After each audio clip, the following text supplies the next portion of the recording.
Meu nome é Alice Barnum. Eu tenho 24 anos e faço teatro há 3 anos. Eu moro com os meus pais e com a minha irmã mais nova na região do Tatuapé. Inclusive, eu trabalho ali no shopping. Não é o emprego dos meus sonhos, né? Mas é o que paga as minhas contas. Se bem que a minha vida é ali na Zona Leste mesmo. Tudo que eu faço tá ali. Até as baladas que eu vou ficam nessa região. Então é tudo por ali mesmo.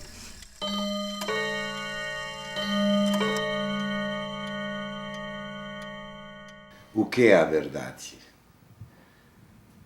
Esta é uma pergunta essencial para a filosofia, para a teologia, para a existência humana. A verdade é um desejo, a verdade é algo que eu gostaria de poder encontrar e eu vivo, enfim, acho que as pessoas vivem muito em nome disso, né, em busca de achar esse negócio. Sobre a problemática da verdade e filosofia, ela se estende por todo o pensamento ocidental, desde Platão a nossos dias, nós lidamos com essa herança.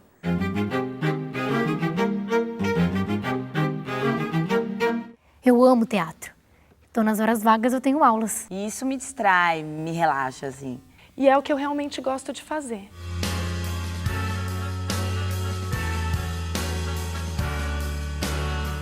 Inclusive, dá pra gente dizer que não existiria filosofia, por exemplo, se não existisse o problema da verdade.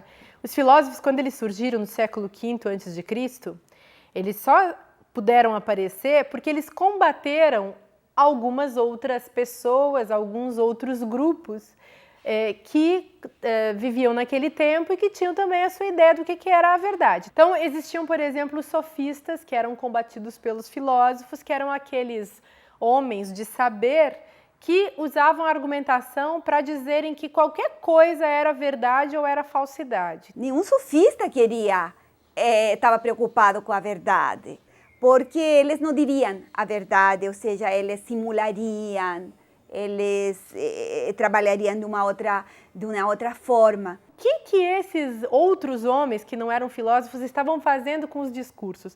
Eles estavam falando o que eles quisessem. E eles estavam falando coisas que, enfim, podiam não ajudar ninguém ou podiam enganar as pessoas. E os filósofos tomaram para eles que a sua tarefa, que o que eles tinham que fazer e que eles acabaram chamando de filosofia, era justamente trabalhar em busca do discurso verdadeiro. De uma verdade que, inclusive, dá para dizer assim, na verdade, a verdade vai além do discurso. A verdade não é só o modo como eu falo, mas é aquilo que vai além do que eu falo.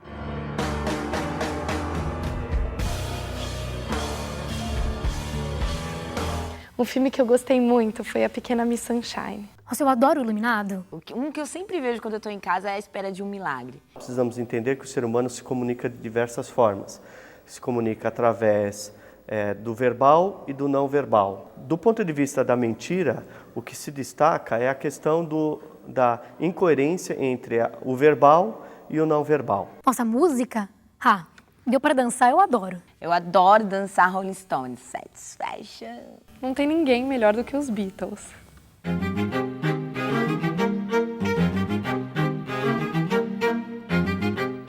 E esta pergunta, o que é a verdade, é a famosa pergunta que Pilatos colocou a Jesus Cristo.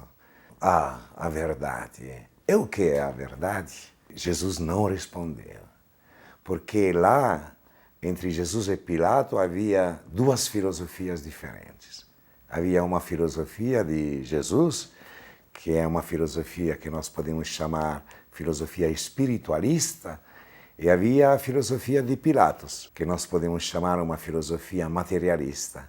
Pilatos era um cético e Jesus era um crente na verdade. Se a gente vai pensar um pouco na história da verdade, na questão da verdade dentro da sua história, quando é que a verdade começa a ser supervalorizada?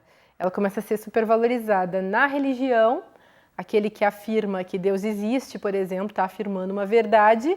E em que sentido? No sentido de que é alguma coisa que todo mundo deve acreditar. Então, eu digo algo e isso que eu digo, seja que Deus existe ou que Deus não existe, deve ser levado a sério até as últimas consequências. Se você põe esta pergunta a um adepto da filosofia materialista, ele responderá que a verdade não existe. Que não existe a verdade absoluta.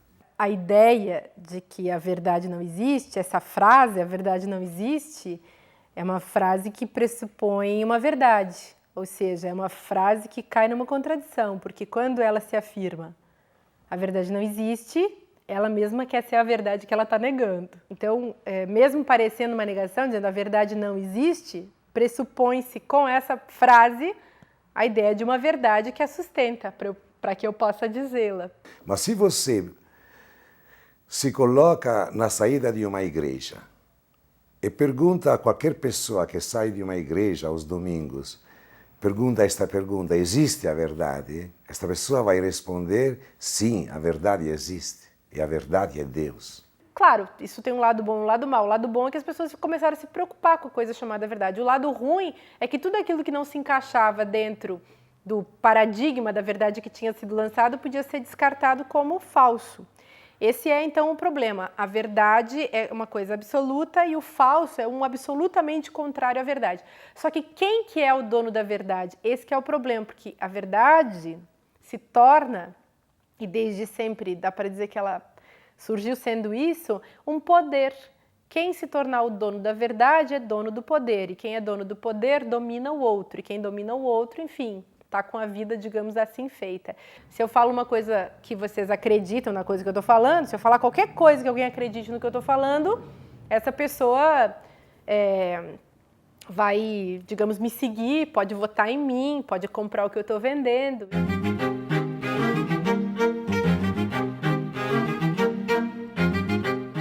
Na faculdade, eu tentei, viu? Fiz 1 ano de administração. Nossa, curso de louco. Eu fiz mais porque meus pais queriam que eu fizesse e tal. Mas eu não aguentei muito tempo, não. Eu quero fazer artes cênicas, né? Mas por enquanto eu fico só nos cursinhos, assim, até porque os meus pais, eles implicam muito. Quando uma pessoa ela está falando e com a mão para cima, ele está querendo dizer uma abertura também, né? Esse gesto significa abertura, mas também significa também que muito provavelmente aquilo que ele está dizendo é verdade. Já uma pessoa que ao falar fecha suas mãos ou coloca sua mão para trás, né, pode estar querendo desviar a atenção e também pode significar um comportamento mentiroso. Atores que eu me inspire, nossa, tem tantos assim, eu gosto tanto dos americanos, brasileiros, espanhóis. Ai, mas assim, de imediato... Ah, eu acho o Wagner Moura ótimo, além de ele ser bonito, né? Eu adoro o Tom Hanks.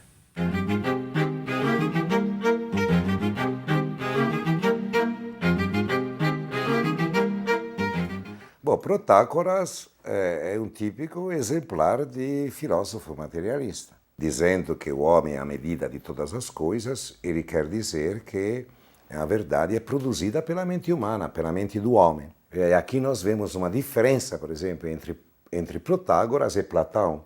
Para Platão, a verdade existe. Existe apesar de você, é um mundo inteligível, um mundo das ideias. Ora, Platão tinha uma teoria da verdade muito interessante. Ele considerava que o mundo era dividido em 2. Havia um mundo que era das ideias, que não estava presente nesse mundo, era um mundo que estava além do céu. E um mundo que era esse nosso, onde nós estávamos convivendo com os nossos corpos, estamos até hoje, que ele chamava de mundo sensível ou mundo sublunar. É um mundo abaixo daquele mundo das ideias. Esse mundo nosso, para Platão, é um mundo das aparências, é um mundo não verdadeiro, e o mundo superior, que é o mundo das ideias, o mundo perfeito, esse é um mundo verdadeiro. Então, começa essa cisão, mesmo que elas estão ligados entre eles, esses 2 mundos, porque o mundo das aparências, esse mundo nosso aqui agora, o mundo da caverna, em termos de Platão, está ligado ao mundo das essências em seu fundamento. E esse fundamento é o que dá sentido à verdade como alguma essência que se conserva apesar das diferenças. A verdade, ela era a forma de uma ideia, era o eidos. Aquela imagem única e absoluta que não tem cor, não tem cheiro, não tem, enfim, não tem materialidade, é totalmente abstrata. E está acima de nós, segundo Platão, informando a esse mundo nosso, servindo assim de modelo, de paradigma para esse mundo que simplesmente, na repartição assim cósmica do universo, ele simplesmente imita aquele mundo das ideias. Então, aqui nós temos uma grande diferença. Para um adepto da filosofia espiritualista, ele descobre a verdade. Tanto que Platão chama a verdade aletheia, isto é, não encoberta, isto é, descoberta, desvelada. A quem a procura, a verdade, que já existe, apesar do homem, a verdade se desvela. Então, ela se desvela e o ser humano descobre a verdade. Enquanto para filosofias materialistas, o homem cria a verdade. Esta é a grande diferença que precisa entender.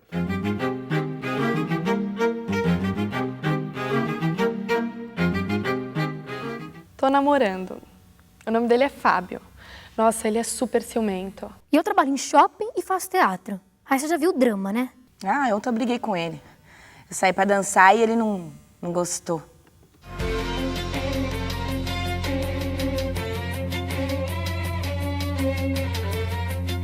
Então, o mundo das ideias seria o mundo da verdade. Por quê? Porque seria imutável, não seria perecível, seria eterno, não teria morte nesse mundo, seria um mundo assim, sem matéria, um mundo sem corpo.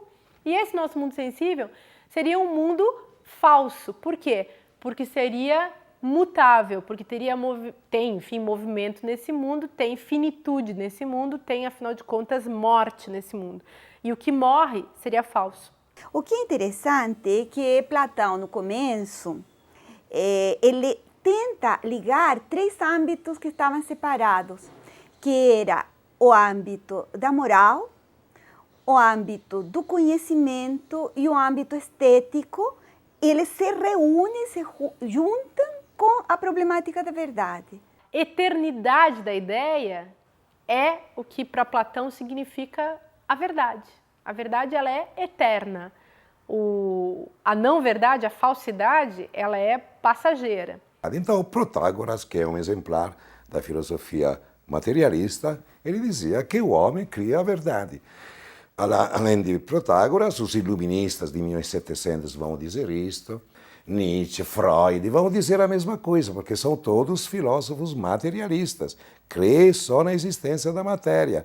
E a matéria é fluida, a matéria é volátil. Então, eles seguem o princípio materialista de que a verdade em si não existe, é a mente humana que cria a verdade.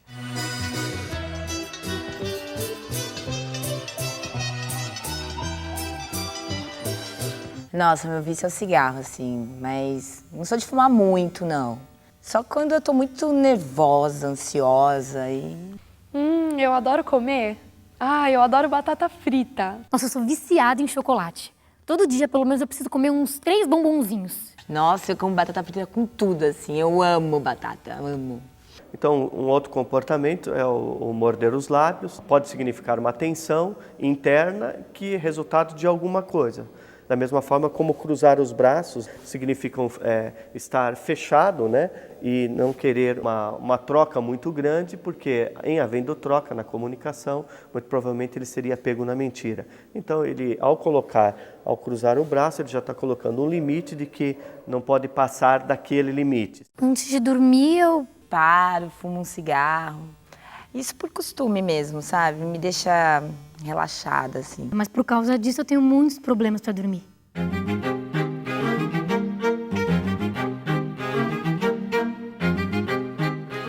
Tem um filósofo muito bacana na história da filosofia que chama Friedrich Nietzsche, que é um filósofo alemão que morreu em 1900, e que esse sim, ele fez uma crítica da ideia da verdade muito legal. Nietzsche, no século XIX, no fim de seus textos, no crepúsculo dos ídolos, a verdade é mais um ídolo, poderíamos dizer. E nesse crepúsculo ele cria uma história até engraçada, porque a filosofia marteladas. Nietzsche disse que a verdade não passa, isso que historicamente se chamou verdade com V maiúsculo, que isso não passa de uma repetição de uma ideia, que a força de ser repetida, de tão repetida que ela passa a ter o caráter de algo que não pode ser negado, pelo simples fato de que foi muito repetido. E de tanto ser repetido, as pessoas começam a chamar de verdade. Ele faz uma fábula que, em vez de chamar história da verdade, se denomina história de um erro. E essa história de um erro significa como o mundo verdadeiro acabou por se tornar em fábula.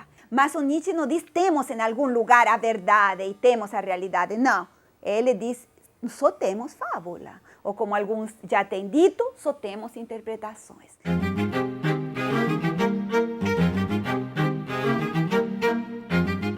Pode parecer clichê assim, mas eu tenho medo de morrer. Sei lá, eu acho que é medo do desconhecido, sabe? Eu morro de medo de altura. Morro de nojo de barata. Imagina se uma delas gruda no meu cabelo.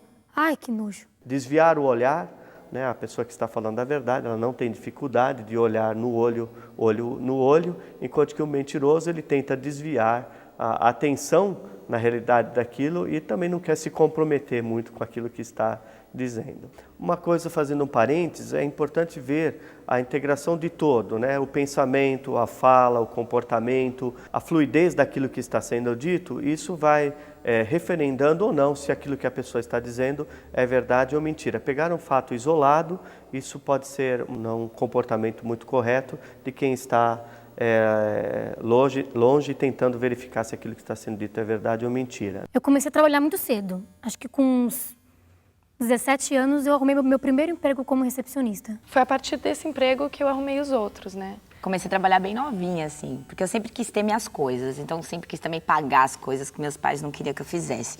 Tipo teatro, assim, e eu sempre paguei minhas aulas, né?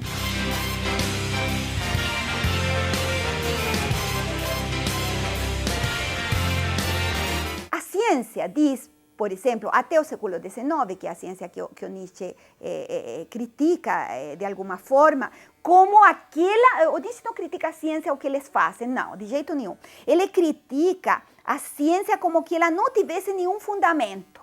Ela tem um fundamento, sim. O fundamento é a verdade. Por quê? Porque eu pesquiso, não deixo entrar convicções, não deixo entrar crença, não deixo entrar nada na ciência, mas você deixa entrar uma questão que é interessante. A própria verdade. Que é o que movimenta? A verdade. Você vai descobrir a verdade, você vai pesquisar. Então, essa movimentação a partir da verdade significa, de alguma maneira, que eles têm sim uma crença e um valor fundamental. Qual? Nada é mais importante que a verdade e, em função dela, todo o resto só tem um valor de segunda ordem. Então, nada que a gente trate como científico pode ser pensado fora da certeza. E é claro que a certeza não é necessariamente a verdade. A certeza ela é um paradigma provisório que pode depois ser mudado. Assim, em termos de ciência, pelo menos, a gente pode dizer, uma outra descoberta pode mudar toda a compreensão que a gente tinha como certa de um fato, de um evento nesse tempo. Então, a certeza não é tão certa assim. E, nesse sentido, não dá para simplesmente tratar a verdade como sendo a certeza. Inclusive, esse problema fica para a ciência, porque eu posso ter algo como certo, mas esse certo pode ser fruto de um preconceito, pode ser fruto de um erro, pode ser fruto de um engano. E a verdade pode ser algo que ainda está por ser descoberto, algo que não foi dado para mim aqui e agora, que não está disponível pura e simplesmente, que a ciência não alcançou para mim. Ou seja, eu pesquiso e eu jogo fora todas as convicções ou deixo elas passarem vestidas de hipóteses de trabalho, de ficção regulativa, tá? Deixo elas passarem e se elas se rebaixam a ser hipóteses de trabalho, mas em nome de quê? Da verdade. Nós, povo vivendo no século XX, a gente tem uma certa ideologia de que a ciência sempre fala a verdade. Então, a gente diz assim, não, mas o médico disse, não, mas o cientista disse, não, mas foi provado pela pesquisa, quando, se a gente tratar da verdade, pode ser que seja ainda uma outra coisa.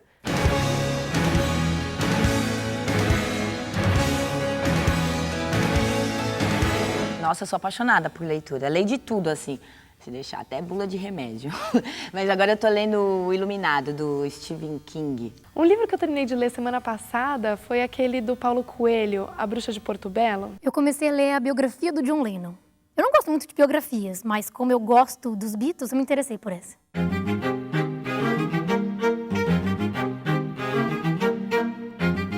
Mas depois, além da verdade absoluta, existem, é claro, outras verdades. As verdades nós chamamos do dia a dia. Então, se quisermos fazer uma categoria de verdades, poderíamos dizer assim, que existem as verdades do senso comum. Se a gente vai na rua e alguém diz assim, estou com fome, é uma verdade. Ou, por exemplo, estou com sono, ou, por exemplo, vou para o meu apartamento, é uma verdade. Isto é, a verdade o que é? A verdade é aquilo que é. A falsidade é aquilo que não é. E a mentira é uma falsidade imoral, isto é, proposital. Então, toda vez que a nossa proposição corresponde a algo de realmente existente, nós estamos diante de uma verdade. Tem se interpretado na esteira de Nietzsche de uma maneira muito equivocada, muitas vezes, essa expressão de Nietzsche. E ela leva a um radicalismo em que você já não pode mais falar de verdade. E eu acho que algumas tentativas pretendem resgatar isso, porque o que Nietzsche estava nos dizendo é que o que morre é a verdade como essência, uma verdade que se mantém através dos séculos e que vem de Platão a nossos dias. Agora, o que realmente acontece é que um fato verdadeiro, você pode dizer que um determinado fato, ou um discurso verdadeiro, ou dentro de um livro você ter algumas questões que você julga verdadeiras ou falsas. Agora, é muito interessante que nós temos e lidamos com 3 palavras para tratar a verdade. Ou verdade e erro, que é o âmbito moral, ou verdade e falsidade, que seria o âmbito do conhecimento, ou verdade e mentira, que já seria um âmbito mais religioso. No final de todo o processo de investigação, o que a gente sempre vai descobrindo é que existem outras possibilidades e que aquilo que nós pensávamos há 10, 15, 20, 30 anos atrás já não é mais o verdadeiro para os dias de hoje, muito menos se a gente for mais atrás, né? Então, é preciso pensar nesse movimento assim, da própria história, esse movimento da cultura, que faz a gente ter outras ideias, faz a gente ter outras buscas e faz a gente mudar, enfim, as nossas certezas. Não dá para a gente também confiar que a ciência nos dá a verdade por completo. A verdade também para a ciência continua sendo uma busca, alguma coisa que a gente gostaria de encontrar e que quando encontramos apenas um pedacinho, né? Aí acho que pensar a verdade se torna mais interessante, porque ela não será um absoluto, ela não será uma coisa assim sem, enfim, um dogma que não admita nenhum questionamento.